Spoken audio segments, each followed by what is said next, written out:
Olá a todos! Então vamos lá, nossa primeira aula aí da introdução à microinformática. Vamos lá, a gente já viu essas aulas, eu vou fazer uma retrospectiva aqui, né? Para a gente lembrar de tudo que a gente falou em sala de aula. Essa aqui é a aula 1 de 8, vão ser 8 aulinhas dessa aqui para a gente dar uma atualizada. Vamos falar um pouco sobre a história e evolução do microcomputador, né? O computador começou lá pelo ano de 2000 anos antes de Cristo, né? O pessoal já tinha achado lá um ábacus, uma placa de barro rudimentar com as bolinhas feitas de barro. Então, vamos dizer aí, era o tablet da época, né? O homem primitivo conseguia quantificar o que ele tinha, o que ele precisava, enfim, ele fazia suas contas, seus cálculos através desse dispositivo. Era o que ele tinha na época. Em 1671, a calculadora de Leibniz. Eram máquinas rudimentares, realmente mecânicas e gigantes. Em 1804, o tear de Jacquard. Então, nesse tear aí, ele é interessante que mesmo nessa época toda, né, 1804, tá bem antigo esse aí, ele já usava o sistema de cartões perfurados para saber se a linha passava por cima, por baixo, enfim, para fazer os desenhos no tecido. Muito engenhoso e muito bacana. A máquina diferencial em 1822, né, projetada para produzir tabelas matemáticas, ou seja, ela fazia mais de uma conta ao mesmo tempo. Então já era uma máquina mais sofisticada. E os tamanhos eram gigantescos, né? Não tinha nada muito pequeno nessa época.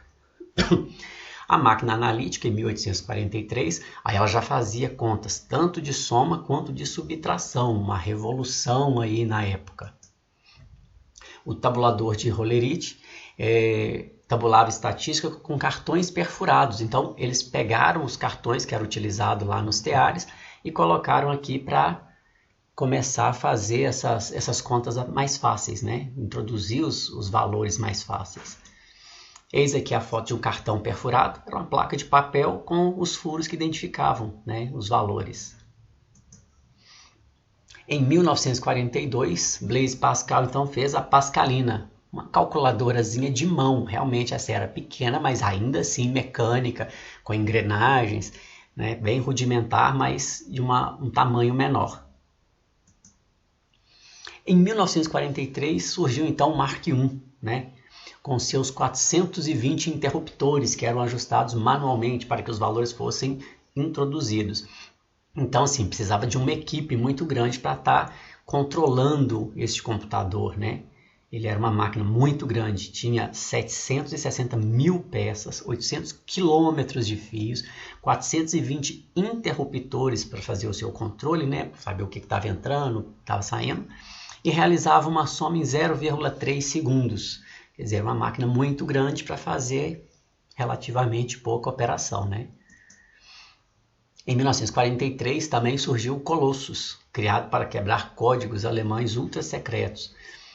Percebam que são máquinas, né, pelas fotos a gente consegue perceber que são máquinas realmente muito grandes, ocupavam salas, prédios, né? O ENIAC, em 1946, o primeiro computador digital eletrônico de grande escala. Quando a gente fala grande escala, é grande escala mesmo, né? Ele operava por válvulas, então eram 17.468 válvulas, 500 mil conexões de solda. Imagina, perde uma solda dessa, para você saber aonde está o defeito, é tempos, né? Pesava 30 toneladas e ocupava uma área de 180 metros quadrados. Tinha 5,5 metros de altura, 25 metros de comprimento, 2 vezes maior que o Mark I, e realizava uma conta de soma em 0,0002 segundos. Quer dizer, era muito grande, mas já conseguia fazer uma soma um pouco mais rápido. Foi preciso isso tudo para evoluir, né? Em 1932, né, a empresa Osborne, nos Estados Unidos, fabricou então aí um projeto que viria a ser um microcomputador.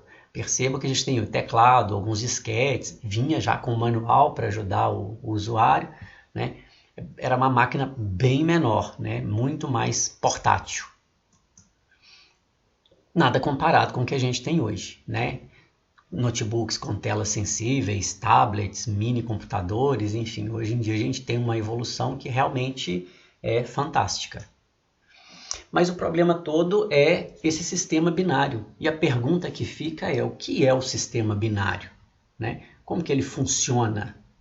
Como que é essa ideia de apenas com 0 e 1 identificar letras, códigos e tudo mais? Bom, vamos imaginar aqui duas casas, né? Essas pessoas moram longe e precisam manter contato. Então, as duas pessoas combinaram, olha, vamos colocar na porta de nossas casas 8 lâmpadas. E a gente, ao piscar essas lâmpadas, a gente vai conseguir identificar um código um do outro. Então, eles combinaram uma tabela de códigos. A primeira lâmpada apagada, a segunda acesa, a terceira apagada, a quarta apagada, a quinta apagada, sexta apagada, sétima apagada, oitava acesa. Seria o código 01000001. Isso seria o A. E assim foram codificando todas as letras do alfabeto. Fizeram todo o alfabeto e falou, pronto, agora está simples. A gente já consegue se comunicar. Bom, como que funcionava isso tudo? A primeira casa ia lá e piscava. A outra casa tinha que anotar o código, olhar na tabela e escrever, ó, letra O. Passado um tempo, ele piscava de novo. A outra casa anotava os códigos, olhava na tabela, opa, letra I. O mais I, Oi. A segunda casa simplesmente piscou as lâmpadas. A outra casa anotou o código, viu, procurando a tabelinha, viu que era a letra C. Passado um tempo, ela piscou de novo. O cara anotou o código, foi na tabela, olhou, letra O. Piscou de novo, procurando a tabela, letra M. Piscou de novo, letra O. Opa, C-O-M-O, como? Piscou de novo, letra V. Piscou de novo, letra A. Piscou de novo, letra I. Como vai? Imagina se a outra casa vai responder como vai.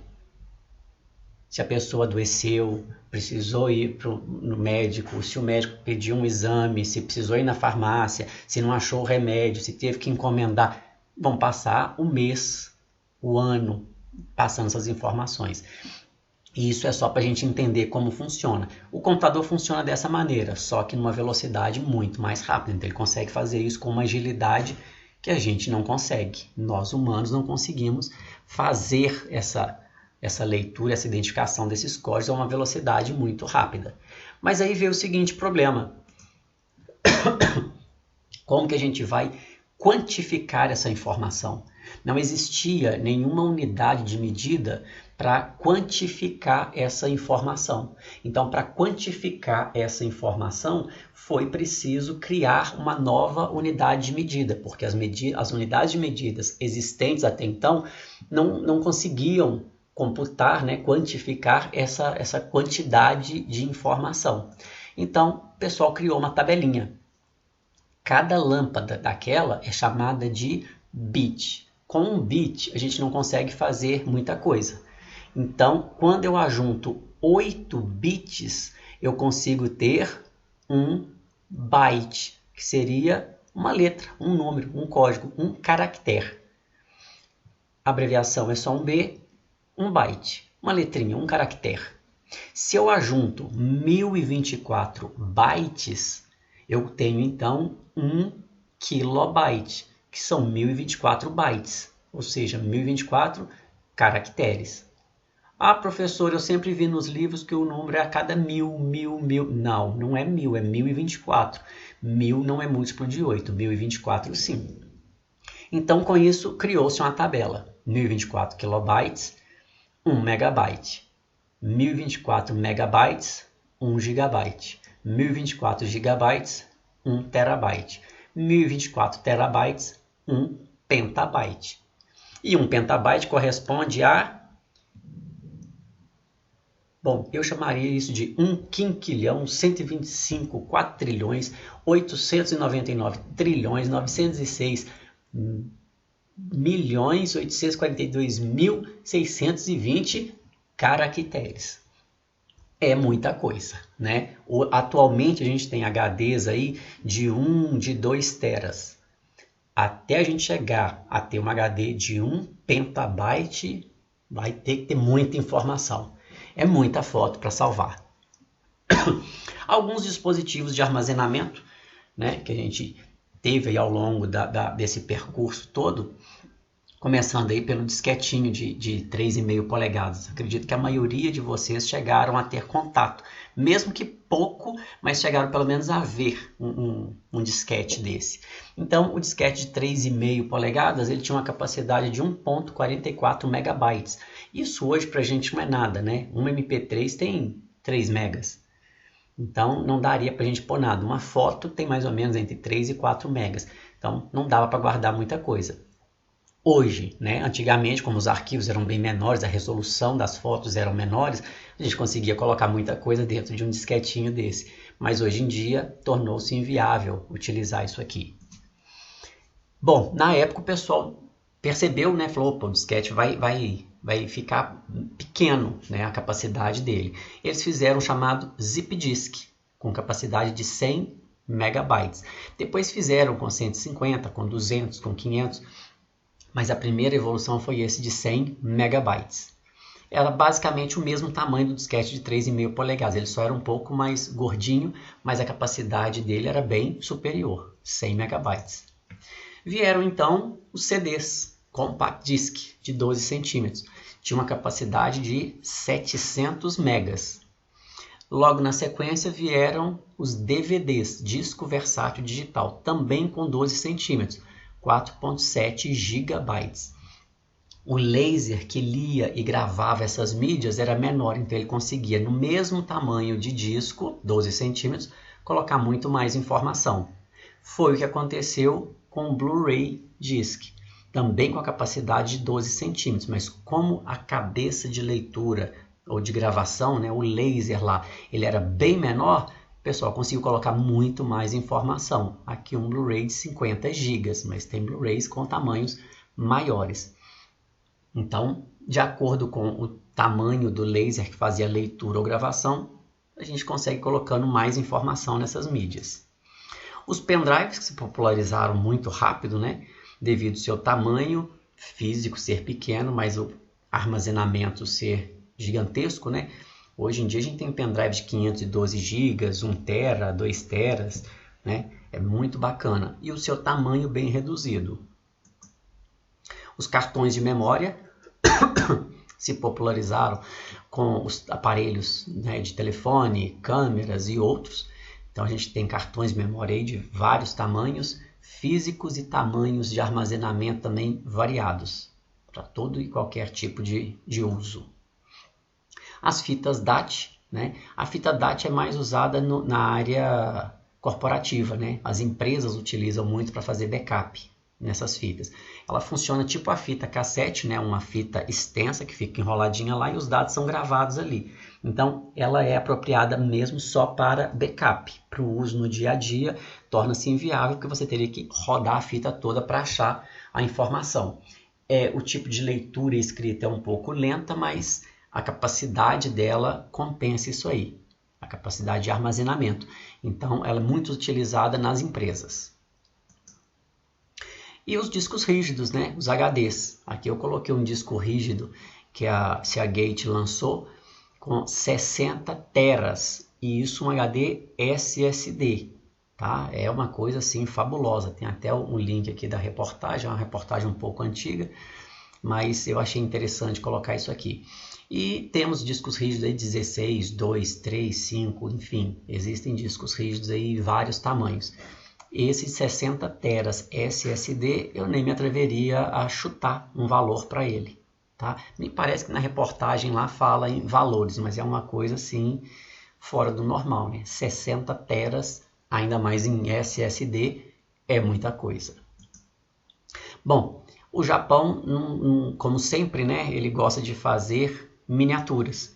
Então, além dele fazer um HD com grande capacidade, ele quis mostrar que conseguia fazer um HD pequeno, né? Basicamente quase o tamanho de uma pilha palito com 250 GB. Já deve ter HDs, né, menores com maior capacidade. A tecnologia não para. Só para a gente ter uma noção, a enciclopédia Barça, né, são vários livros aí, são quilos e quilos de livros, várias e várias páginas.